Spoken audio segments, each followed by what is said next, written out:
Ladies and gentlemen, I know you're thinking, where have these guys come from?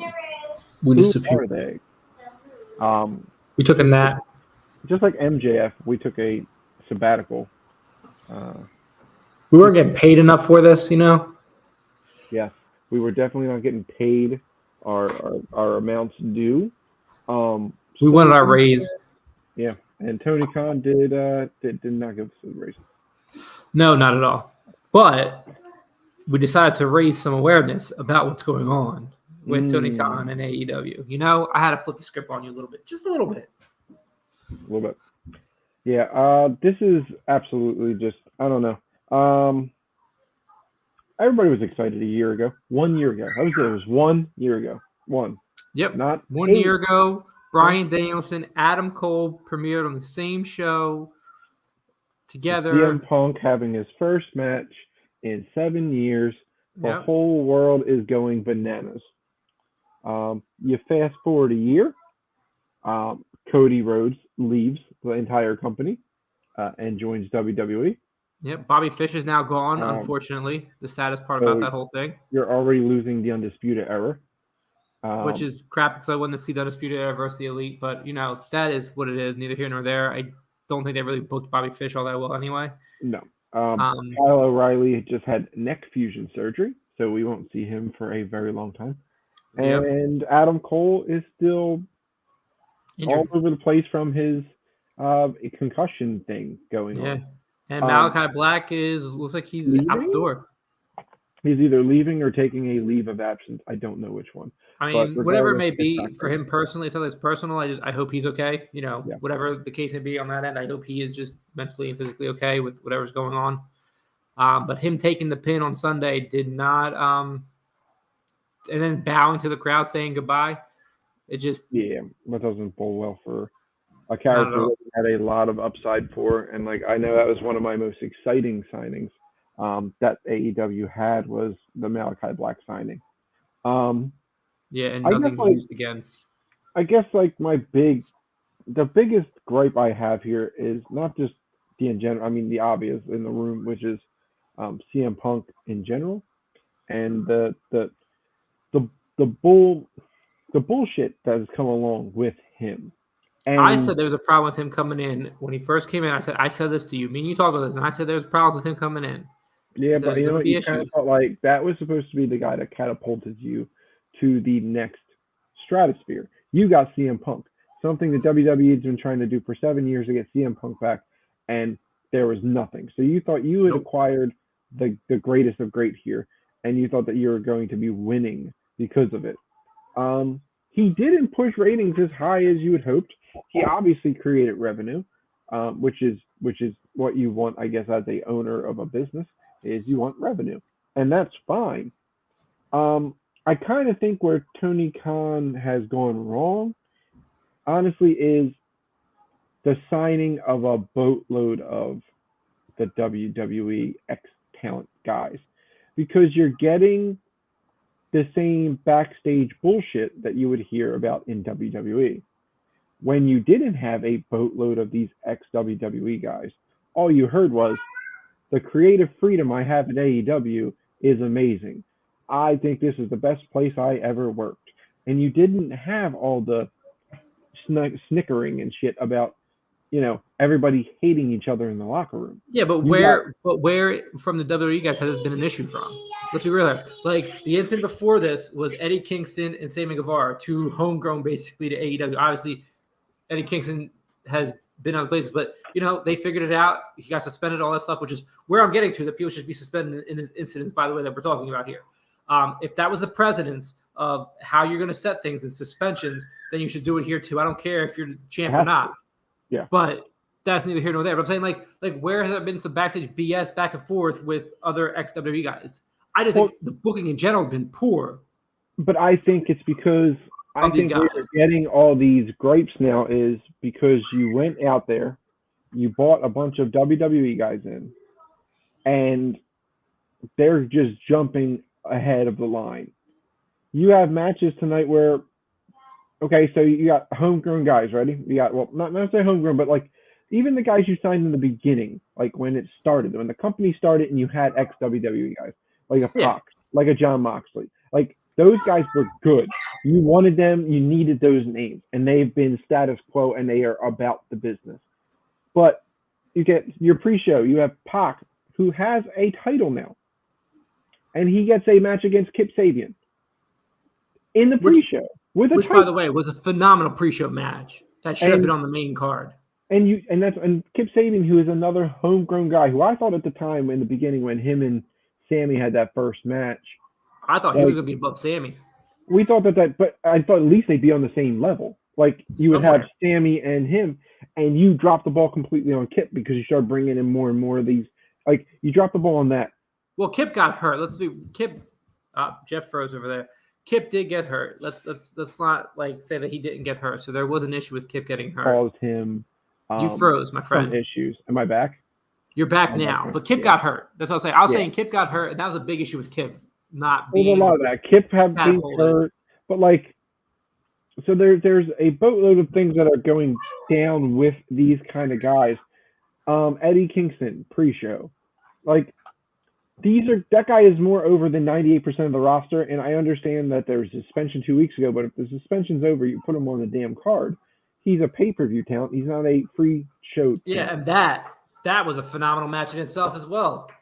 So you're talking about a lot of these guys are getting, like you went and signed in Ethan Page, who's a phenomenal wrestler and great on the mic, but he keeps just disappearing because you're too busy making sure you get every WWE he was guy on the card. I mean, he was on the card, but he ended up on the show. If you remember, I get that part. Yeah, like this, but like.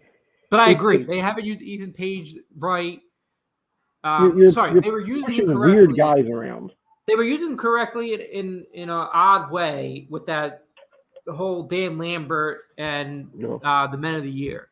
Yeah, it worked for a hot minute there. And then Scorpio got hurt, and then he just fell off the face of the earth. Yeah. It's just, I don't know. I think I think what makes me the most angry about this entire thing, though, is like CM Punk, you can have issues. Like, that's fine. It's wrestling. It's you're going to have issues with people you wrestle. You're all competitive. You all want to be the best. You all want to do whatever. Yeah, I get that. That's fine. But, like, those media scrums aren't the time to do it. Okay? Like, I think that the media scrum is a really cool, unique idea that AEW has after their pay-per-views. I love watching them. They're like an hour and 20 minutes or something. And after a 17-hour pay-per-view, which, Jesus Christmas, please cut them down a bit. 15 matches over 5 hours. You got to let us breathe. Let us breathe. I think they could probably pull about maybe one or two more. They could have pulled, first off, they could have pulled at least 3 matches off of that card. Yes, that's what I'm saying. Put those on the pre-show over the Eddie Kingston one and the Kip Sabian one, and then put them on the main one. No offense to the things, but they did not need to be on that. Like, listen, it was a great match, the 6-man tag with the Sting and Malachi and all stuff, but that could have been a pre-show match. That didn't need to be on the main card. No. Like, that could have been a Dynamite match this week for all I care about. Just no offense to them. Like, they did great, but like the matches didn't seem pay-per-view caliber at points like that one. Like the squash match of Ricky. Now I get it. The squash match of Ricky and Will Hobbs. I get that. Like, but at the same time, that did not need to be on the pay-per-view. That could have been on a pre-show. That could have been on a Dynamite. Like, it was a squash match on a pay-per-view. Yeah, but I'd see. But that's what I'm saying. But I think, you know, like, I get the long pay-per-view since you're going to have only 4. Maybe pull 2 more. Maybe just, I don't need 12 pay-per-views. Maybe 6. And then this way, you have that time frame where you can say, like, I don't have to make the entire roster happy by making sure every last superstar gets on the pay-per-view. So I'm going to give you 37 matches because guess what? It's going to kill someone's momentum because you're going to have matches that are going to be match of the year candidates on that card. And then that following match, which also could be a very good match, is just a tired crowd at that point because you're just causing too much. But, I mean, all that can be put aside if it just becomes like you had such a great ending to this thing with MJF, pulling his thing, saying he's the devil himself. coming out to a huge ovation in Chicago against Punk. And you're like, fine, we got the guy back. It's MJF. That's who you want back. He's going to be the guy who carries this company, not CM Punk. It's going to be MJF's company to ride or die with. And then like that's where you should have ended. That's what we should be talking about from now till Wednesday. Should be about, man, how's MJF when he talks on Wednesday? What is he going to say? Why is he back? What is this whole new stable with him and Stokely Hathaway and back to another stable for him, which is weird. So like, but like this stable's like it looks like it's the underused, misused kind of stable instead of like where the Pinnacle was like, these are the best guys. This is like a wild, cool stable with Stokely, him, Morrissey, Ethan Page, the Ass Boys, Lee Moriarty. Like that's a cool stable. I want to know all about it. But that's where I should be right now. But I shouldn't be worried about what Punk said. I don't know what the hell he did. Like no one asked him a question about any of this. It literally started with the guy who was asking the question apparently used to do improv with Colt Cabana. But he's a journalist. Just because you once did something with that person doesn't mean you're that person's best bud. He said, I haven't talked to Colt Cabana in years. But he literally just said like, hey, CM Punk pointed him out and said, did you used to do improv with blah, blah, blah? And the guy said, yeah, but we haven't been friends in years. And then that's all he needed to just snap. And the dude, I understand he's a straight edge fella or whatever. Someone had to have spiked this man's drink. That looked like the ramblings of a drunk human up there. Like he was just randomly eating cakes, just like stuff in his face. He looked like he did not give a giving fuck up there.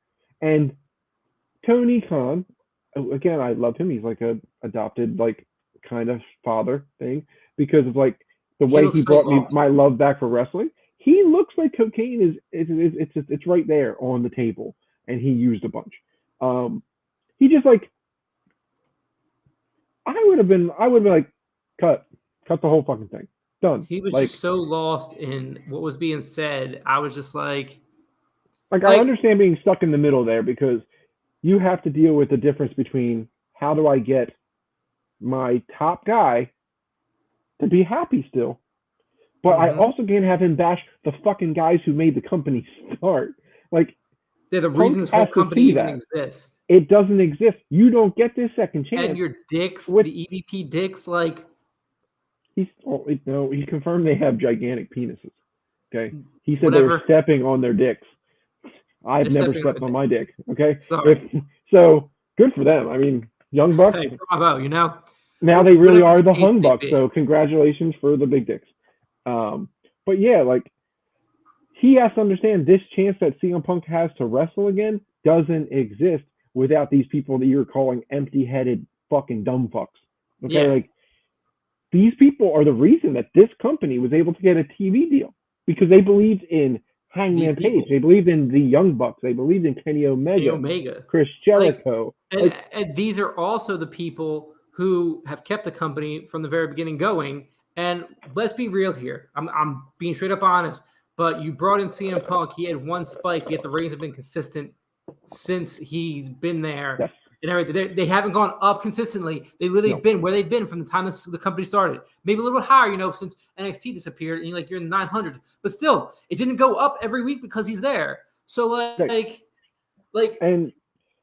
I think the biggest problem here now is he's sabotaging it at the wrong fucking time too, because he's doing this, which is making AEW look bad, right as Triple H takes over WWE and is creating a better product in WWE. You can't, if you're now in an actual competition where it's not like, look at WWE over there, ha ha ha, they're just doing a bunch of dumb shit. No, they're starting to do things well. This isn't when you want your company to look like a trash, as Taz said back in the day, sloppy shop. If this is a work, then this is the best work I've ever seen.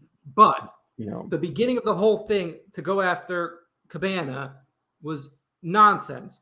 to go after Page after what he said because of the thing, like it was said, you know what, it is what it is. How about you be a man and hash it out and be like, yo, listen, we call out, like, this is what we were saying, like, it was said, like, What's wild about that is like everybody forgot about that already. It's not. I think CM Punk is the only one who thought this was a big deal. Like he said it, and I everybody was else, like, oh, no, cool, like, it was good in the heat of the moment, because why but wouldn't you call it I out mean, in like, the heat of a moment against somebody? You go yeah, at them, like, straight at, like, I get that, but like, it's over, like, I wasn't, like, it is what it is. That was part of that feud. I understood like I'm trying to save AEW from CM Punk, and to be ironic in this whole goddamn thing, Punk, maybe Hangman's right. Okay, we put a belt on you. Then you get hurt because you can't stage dive. Then you come back and we have to do this weird merry-go-round to give you the title back to make the title look stupid. Shouldn't have happened. I'm sorry, but Moxley should have kept the title. When Moxley went and smashed him in 2.5 minutes for the title, my assumption was Moxley's going to run with this, and they're going to have CM Punk rest so he can get his shit together with his foot. Instead, 10 days later, this guy goes from re-breaking his foot to beating him in a 20-minute match. Yeah. What? Wearing Danhausen's boots, by the way. Yeah, well, I mean, that makes sense now, because obviously they're very nice, very evil boots. But that's why he was so evil in the interview. This makes too much sense, but I think maybe he should have taken the boots off before. He didn't understand the powers. Yeah, the powers just overtook him. But either way, like, if this is a work sort of, like, obviously it wasn't a work because Nick Jackson, I think, got knocked out after this because they confronted him. And like, they said they believe that Ace Steel, because this is one of the things where I like going to sleep to wake up to new news. I was getting news while I was sleeping and awake at the same time. Every time you turn around, it's new news. So it was just like you suspended. And my point was, you suspended Eddie Kingston and Sammy Guevara for putting hands, not putting hands.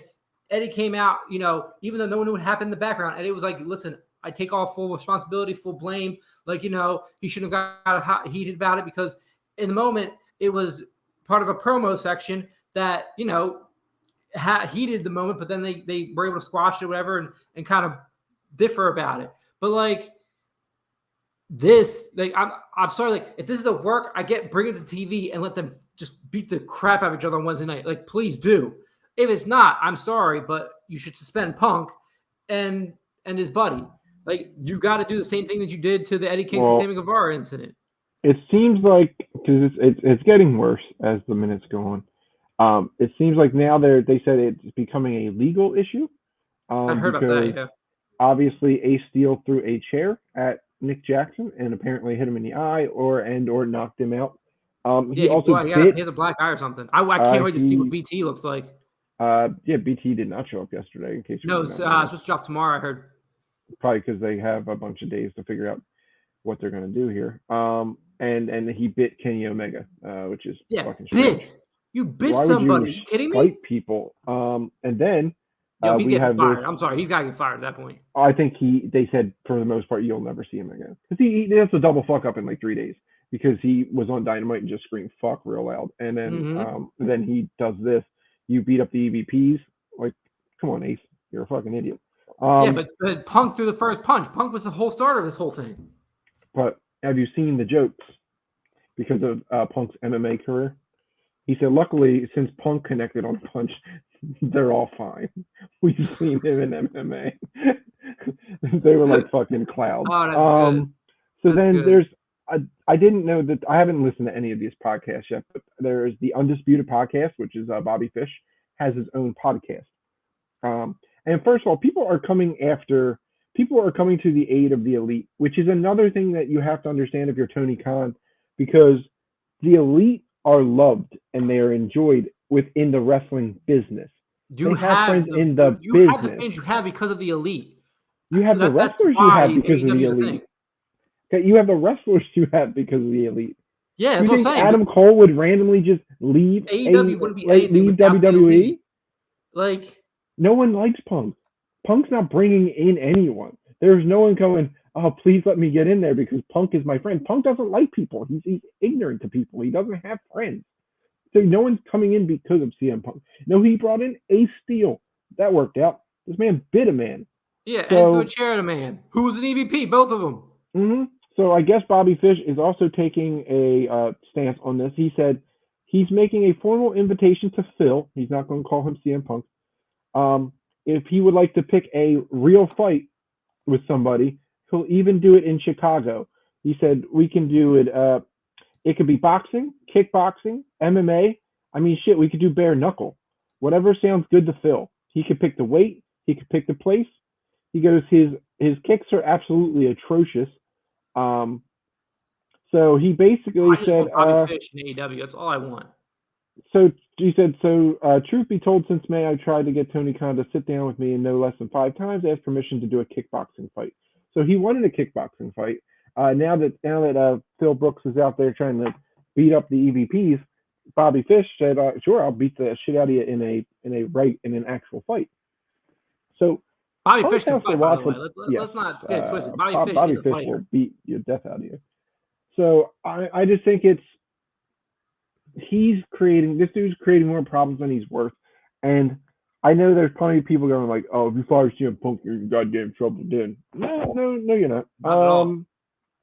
Because what's called says, I think it was, I don't know, Fightful or whatever, or Wrestle Talk or whatever, but like they said, guess what?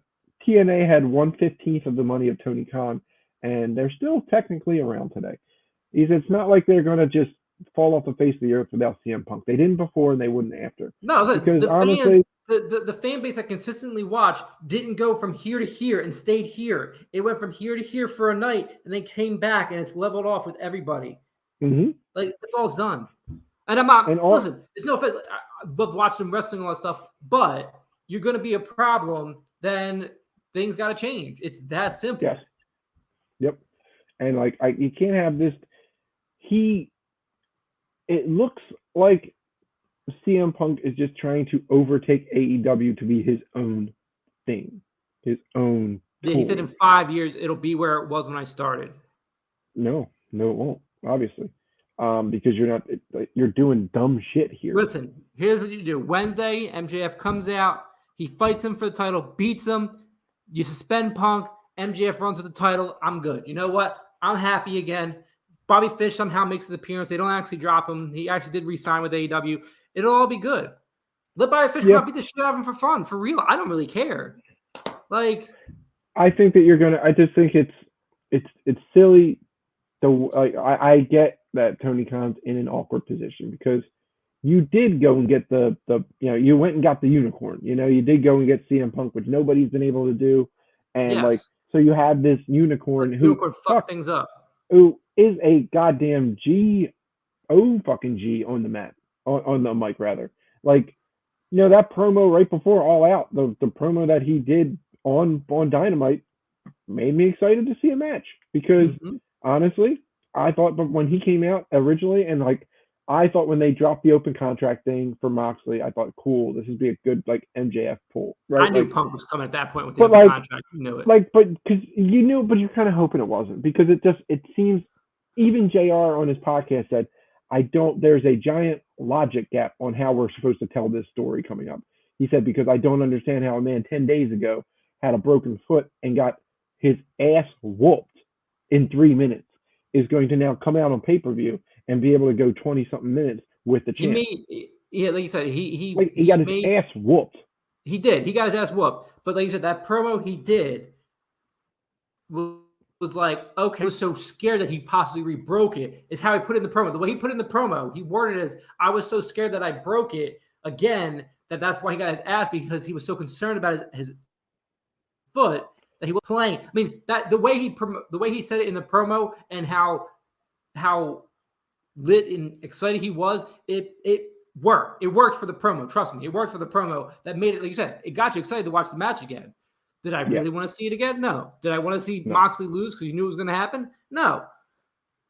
But and I get it. You bringing Punk back. You had to have Punk win because MJF was going to come out at the end of the show and he was going to be the one. Right.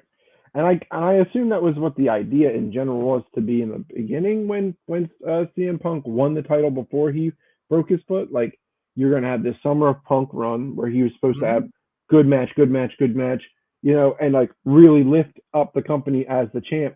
And then at All Out would still be where, I think it still would be where MJF comes back in this ladder match because the Stokely Hathaway thing was already in progress over the last few months. So this was Yeah, it's something that been was in progress for already a in while line, now. right?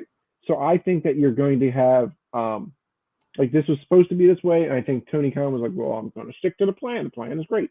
Um, and so to do it, he did this weird goddamn thing with like he didn't have to have that Wednesday night match. If that he could have done anything. He could have like I heard you know Moxley wanted that match on Wednesday. He's the one who wanted that I know match. he didn't want to be interim champ, but like I'd rather be interim champ than lose it 2 days after winning it. Like I won it on a Wednesday and I lost it 2 weeks later. Like that's Charlotte He Flair can't have. women's champion bullshit.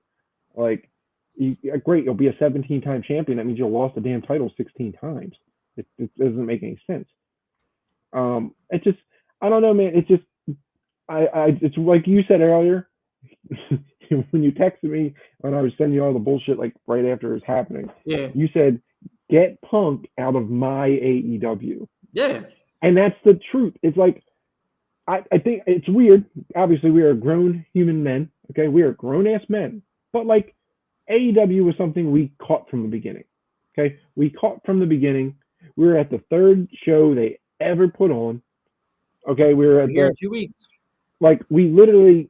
This is something that like WWE. Yes, when we were kids. Oh my god, '90s. Yeah, Yeah, no, I love the, flipping birds and but drinking this beer. is But like, my AEW. It's our AEW. It's the mhm, fans of AEW. It's here because of us. yes, Like we were New Japan fans of the Elite. We were following the Bucks for forever. Like this exists because of the fans. That's why it was able to become a thing when it was Cody and the Bucks and Kenny and Hangman. Like that's where the statement came from my AEW because it's mhm, our AEW, yours, mine, all of ours. At the end of the day, it became of that. And yep. you're fucking with that basically at the end of the day. That's what you're doing right Oh, now. You're 100%. fucking with it for no reason. And I think that's what's really like that's what has like me most up in arms. I think it's because like this is something that like you gotta understand as grown adults, like to be real, like shit is the world is depressing. It's like it is a depressing fucking world we live in, and sometimes you're just like you're you're spent on your regular ass life. Like your normal life can be stressful, and like when you get that 2 hours on a Wednesday to just zone out and have like that passion that you have for watching these guys get out there and do what they do best. And like that's what you want. You don't want someone to come in and be like, "Hey, you know that fucking thing you like? I'm going to destroy it." And that's where he's at. It's like stop making a shit show out of my goddamn show. Because Mm-hmm. yes, when you came back, I bought the fucking shirt. I did the whole thing. Okay, I Yes, you pre-ordered the did. figure. Like I got the CM Punk figure. I got the CM Punk first the thing. I think I just pre-ordered the first dance action figure. Like yes, I'm very excited we got CM Punk. Very excited. But not at this cost. Not at this cost. I think that at this cost, if this is not a work, if this is a straight shoot, you know, pipe bomb 2.0, I guess is what he's doing, then this dude doesn't belong in wrestling. He doesn't belong in wrestling. He's too sensitive to belong in wrestling. End of story. Because guess what? If one promo from a young superstar is the reason you hate everything about everything you're doing, then guess what? I don't know what to tell you. Did you freeze? Oh damn, Ryan, be frozen, bro. You froze, Ryan? Yep, yep. He might have froze. I'll take him off for now. Let's see if he comes back. But yeah, guys, I mean, it's just at this point, it's he's making a mockery out of what we have going on right now, and it's a shame because there's so much good in AEW. There's so much good that they could talk about. There's so much, like that acclaimed match was literally a superstar match. Um, like that match was something that created a bigger thing for the Acclaimed. Like Swerve in Our Glory is on a different end of good. He said he lost power, guys. So I'm just gonna wrap this. I'm gonna round this up in a few minutes. But yeah, so it's watching this whole situation unfold. It's a lot of laugh, because it's the last thing I want to see is this company starting to take this dive, and this goes to Tony Khan. Like Tony, you need to step up as a boss. You have to understand that they are not your friends. They're your employees. Like you can be great with them. You can have. That's what made this company what it is you being great with your employees. But you also can't just look at this and go, oh, because you suspended Kingston for 3 weeks for a face mush. What do you suspend your world champ? What do you suspend your trios, champs, and EVPs? What do you do there? But you have to do something because then people are going to see that they can push you around. And once they see that they can push around the owner and they can, on these media scrums, come out and just vent their frustrations about the company, then you're officially done. You're a sloppy shop and no one's going to want to work with you. You're going to lose these forbidden door people because fuck would New Japan want to work with you for? What would Impact want to work with you for? Fuck, if you're having this dream of working with WWE, why would they want to work with you seeing how terrible everything you're doing is? It's bad. It's not a good call at all. So you got to get CM Punk in line, period. I don't care if he's the best in the world. I don't care if he's this guy. I don't care about fucking Phil Brooks. Get him in line because at the end of the day, it's a company. This is not called All Punk Wrestling. This is All Elite Wrestling. Okay, elite because the elite created this thing. Okay, Tony Khan can't live out his fucking dream if you don't have the guys in line that you did. Because no one's giving you a TV deal if you didn't have the Bucks, if you didn't have Kenny, if you didn't have Cody, if you didn't have Hangman. We're going to give you that if you just had the Dark Order. No offense. The only reason that you got what you got is because of the elite. This company exists because of the elite. This company exists because BTE did numbers. This company has created revenue for so many young wrestlers, so much young talent. So at the end of the day, what you need to do is you need to get your big boy pants on, become an actual owner of this. Okay, treat it like the Jacksonville Jaguars. If a player's out of line, do you just say sorry about that, bud, or do you just fire him? You fire him. That's what you do. You fire him. You suspend him. You let him know this shit is not tolerable. Okay, it was an embarrassment.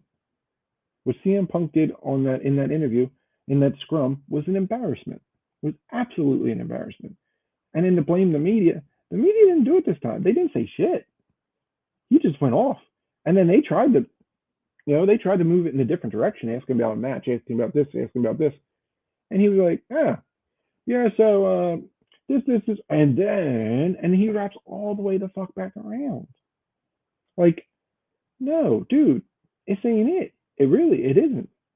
So if Tony can't get everything in line, and honestly, I don't know what's supposed to happen at this point. I just think Tony needs to get this in line, or else you're going to see Cody is really good friends with most of this roster. Remember that, okay? Cody Rhodes is sitting in WWE.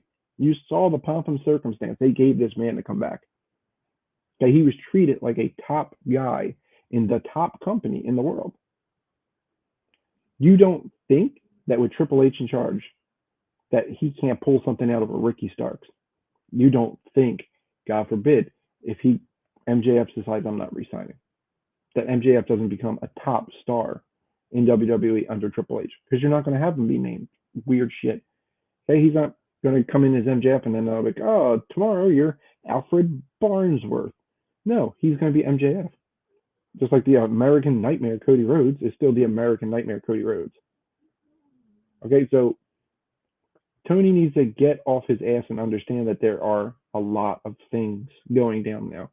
And if you can't get your shit together, then don't worry about it. Somebody will. Okay, so you have real competition now. People aren't trying to run out of WWE anymore because now you have a guy in charge who understands things. So if you think it's okay to act like this and you think it's okay for your talent to go out and just blast other talent live on air in a media scrum, then cool. That's fine. But guess what? You're going to lose everybody. You're going to lose the people who've been there for the last 3 years watching this company grow and being proud of this company, being proud to say AEW is the best wrestling show on TV. You know what they're going to do? They're going to just turn the channel Mondays and Fridays. There you go. Because Raw will be on, and you'll probably see half your AEW greats on there. SmackDown will be there. Can't wait till the Elite comes after the Bloodline, because they'll do that. They'll give us that dream. Adam Cole will ask out of his contract. You get them back in WWE under Triple H when the Undisputed Era was the hottest thing going. A lot of shit can happen. And it's up to Tony Khan to get this in order, because if you think if one guy can crumble the empire, and that would be really goddamn terrible, to be honest with you. I don't want that to happen. I don't think that's something that any of us want to happen. So if Tony can't wrangle his boy, then guess what? He got to go. If you're going to pick between the Punk and Elite, CM Punk got to go. Okay. Wrestling was perfectly fine before. Was perfectly fine for the last 7 years without him. People have moved on. People don't care about what CM Punk has to say. If he's going to do that. Because that's not a team player. And you basically just confirmed everything Hangman said in that promo about workers' rights and about saving AEW from CM Punk. Everything's just been proved. So, good job. Guys, I'm going to get out of here. From me and Ryan, thanks, guys, for tuning in. I know it's been a little bit since we showed up here. We're going to start kind of getting back into it, I feel, finally. It's just been a long couple months. Again, guys, if you want to, I think our last video was the unboxing for the All Out crate. So please take a watch on that. There's some really cool items in there, including a CM Punk t-shirt. But very cool items in there. But outside of that, guys, Dynamite is tomorrow. So tune into Dynamite. Hopefully some light will come of all of this mess that has transpired over the last 48 hours with CM Punk, the Elite, Kenny Omega, and Ace Steel for biting a human being. Man, bit somebody. What the fuck? But yeah, guys, so until Thursday, hopefully we can do a Dynamite review that doesn't have a bunch of wild shit going on afterwards or before. We might even go live tomorrow if the BTE has like a anything nutty in it about it, or if they just kind of make a statement on BTE about it. So we'll see. But guys, until next time, I'm Jeff, and that was obviously Ryan. Thanks again, guys. This is Ryan and Jeff. We are out. Peace.